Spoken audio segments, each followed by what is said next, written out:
A história da saúde do Brasil pode ser contada a partir do descobrimento. Claro, os índios já padeciam de algumas enfermidades, mas os problemas ficaram mais graves com a chegada dos colonizadores. Foi lá, 500 anos atrás, que começamos a busca por soluções para as questões de saúde dos brasileiros.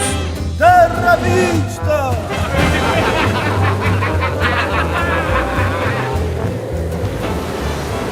Durante os 389 anos da colônia e do Império, pouco ou quase nada se fez pela saúde no Brasil. Já naquele tempo, o acesso aos tratamentos variava de acordo com a classe social. Os pobres e escravos viviam em condições muito duras e eram os primeiros a cair por terra.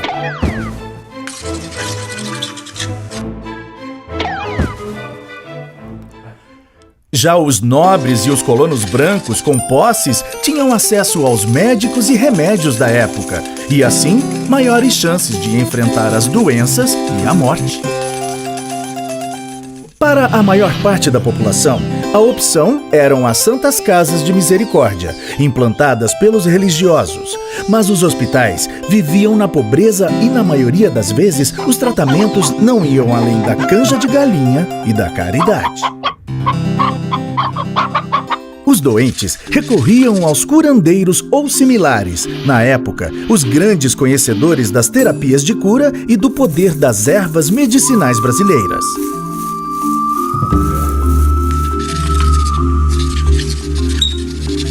Vou curar vosso ser. Após a independência, Dom Pedro I realizou as primeiras mudanças significativas para melhorar a saúde do povo. Transformou escolas em faculdades, criou órgãos para vistoriar a higiene pública, delimitou funções para os praticantes da medicina, mas as medidas foram pouco eficazes, do tipo para inglês ver. O Império terminou com o agravamento das condições de saúde e o Brasil continuou com a imagem de um país doente, onde viver era um risco, um verdadeiro purgatório. Eu é que não vou para o Brasil, rapá. Lá tem muita doença. A República trouxe novos ares e esperanças de avanços na saúde. Agora sim, com a República, a saúde do povo vai melhorar. Com o fim da escravidão, o Brasil passou a depender da mão de obra dos imigrantes para o trabalho nas lavouras de café e nas fábricas. Mas a fama de um país insalubre afugentava novos operários.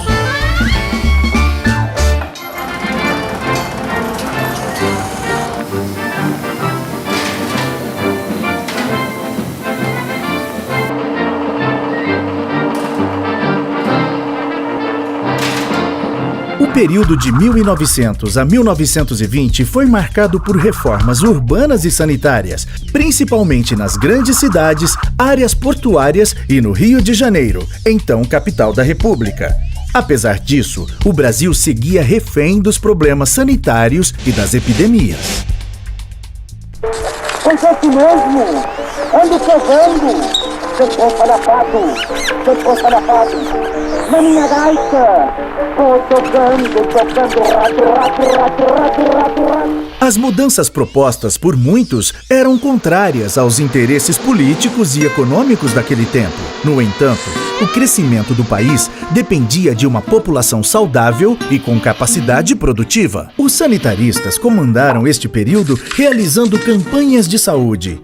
Um dos destaques, o médico Oswaldo Cruz, enfrentou até revoltas populares, mas convenceu o Estado a tornar obrigatória a vacinação contra a varíola. Vem no braço do sertão, chega ao cinco e vamos mais, iniciando aquele toque, para si tudo mais. Ai, valei, mata o povo, o coitado do freguês, vai servindo na capitão, enterro da fruta. As campanhas chegaram até os sertões do país, divulgando a importância do cuidado com a saúde no meio rural. Mas os pobres continuavam em moradias precárias e as doenças fazendo vítimas. Só a gripe espanhola causou a morte de mais de 300 mil brasileiros. Nos anos 20, surgiram as CAPs, as Caixas de Aposentadoria e Pensão. foram criadas pelos trabalhadores para garantir proteção na velhice e na doença. Com o passar do tempo e a pressão popular, Getúlio Vargas decidiu ampliar o atendimento também para as outras categorias profissionais. Estamos expandindo o modelo das CAPs. Agora elas passam a se chamar IAPs, Institutos de Aposentadorias e Pensões, e vão atender muitas categorias profissionais. Também estamos criando o Ministério da Educação e Saúde para dar mais atenção aos trabalhadores. O período getulista promoveu reformulações no sistema. A atuação passou a ser mais centralizada, focada no tratamento das epidemias e endemias. Só que as verbas da saúde acabavam desviadas para outros setores. Boa parte dos recursos dos IAPs eram utilizados para financiar a industrialização do país. E, mais uma vez, o atendimento não chegava a todos. O Brasil continuava doente. O povo tá doente, o povo tá infeliz. Sem honestidade não avança esse país. O povo tá doente, o povo tá infeliz. Sem honestidade não avança esse país. Não, não, não, não.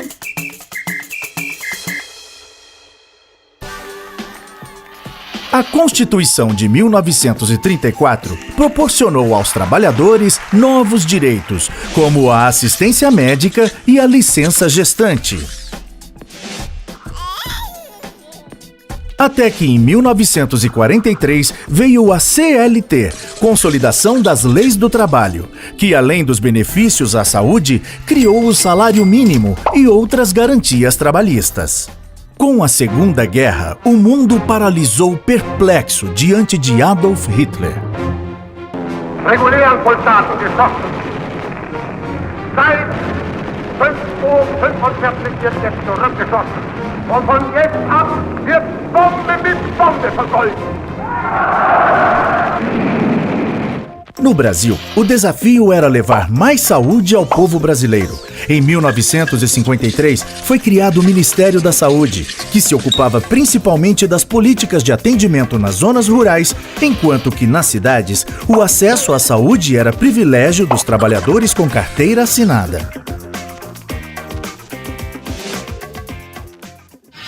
Queremos demonstrar ao mundo inteiro, a todos que nos querem dominar, que o Brasil pertence aos brasileiros, que o homem vai surgir para trabalhar.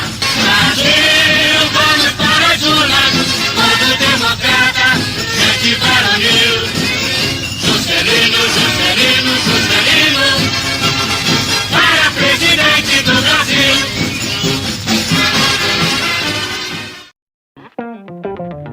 O presidente JK estava muito ocupado em construir a nova capital e dar impulso à industrialização.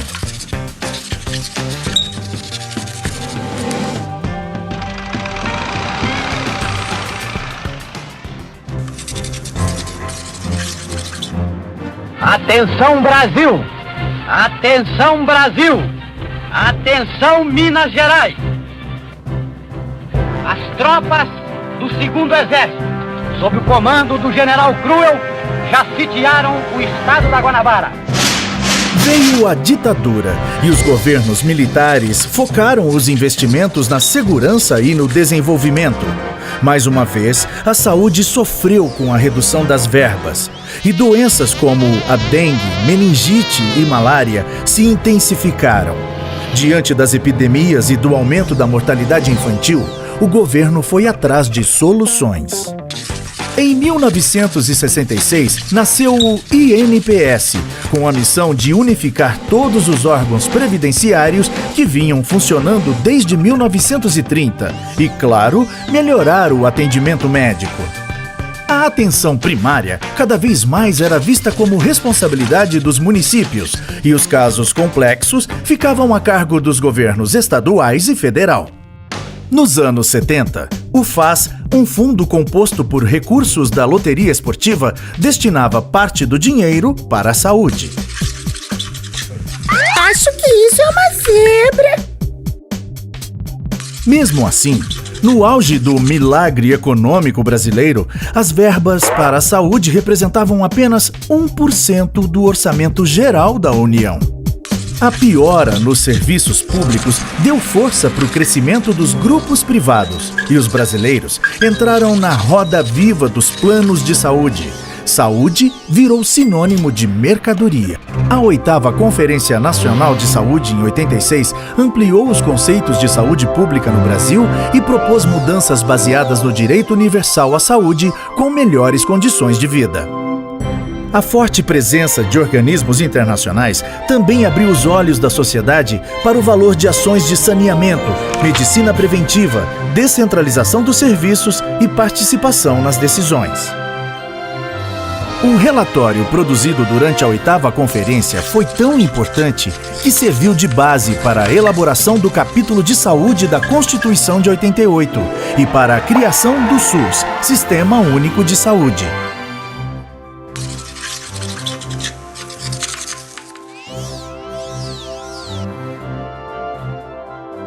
Declaro promulgada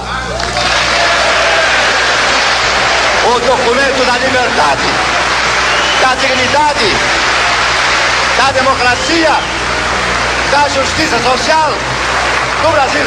Que Deus nos ajude que isto se cumpra. Embora ainda com participação do setor privado, o SUS estabeleceu o princípio de um sistema de saúde gratuito e de qualidade para todos os brasileiros.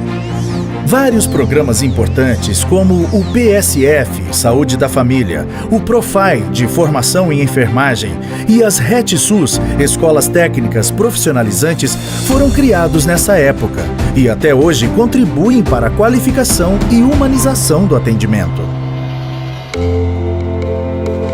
O Brasil mudou de patamar na saúde pública. Os avanços são inegáveis, mas os desafios continuam imensos. Até hoje, o SUS não recebe verbas suficientes e isso tem reflexos diretos na qualidade do atendimento. A saúde também segue sofrendo as consequências da corrupção e do gigantismo do Brasil. Assim como há 500 anos, ainda estamos em busca de uma saúde de qualidade para o povo brasileiro e esperamos pelo momento onde o Brasil faça valer o artigo 196 da Constituição. Saúde, um direito de todos, um dever do Estado.